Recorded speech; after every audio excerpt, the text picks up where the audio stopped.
অবস্থিত ভেনেজুয়েলার দূতাবাসের মাধ্যমে ভেনেজুয়েলার পররাষ্ট্র মন্ত্রণালয় এবং অ্যাটর্নি জেনারেলের কার্যালয়ের সাথে যোগাযোগের মাধ্যমে কূটনৈতিক প্রক্রিয়া অব্যাহত রেখেছে।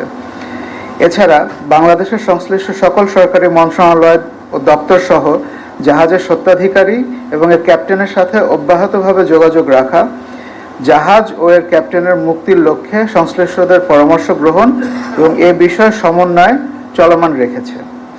Bangladesh merchant marine officers association, Bangladesh marine academy alumni association society সহ বিভিন্ন শুভাকাঙ্ক্ষী প্রতিষ্ঠান থেকে পররাষ্ট্র মন্ত্রণালয়ের সাথে যোগাযোগ করা হয়েছে এবং মন্ত্রণালয় এটিকে সর্বোচ্চ অগ্রাধিকার ও গুরুত্ব দিয়ে সমাধানের লক্ষ্যে প্রচেষ্টা অব্যাহত রেখেছে।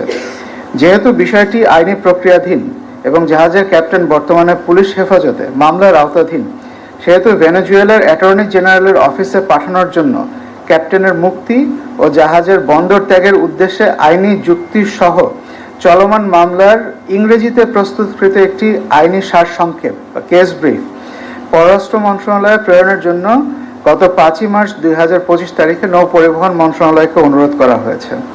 এছাড়া পুলিশ কেসের অগ্রগতির বিষয়ে সার্বিক তথ্য জানতে চেয়ে ভেনেজুয়েলা সরকারকে গত 11ই মার্চ 2025 তারিখে পুনরায় একটি কূটনৈতিক পত্র প্রদান করা হয়েছে।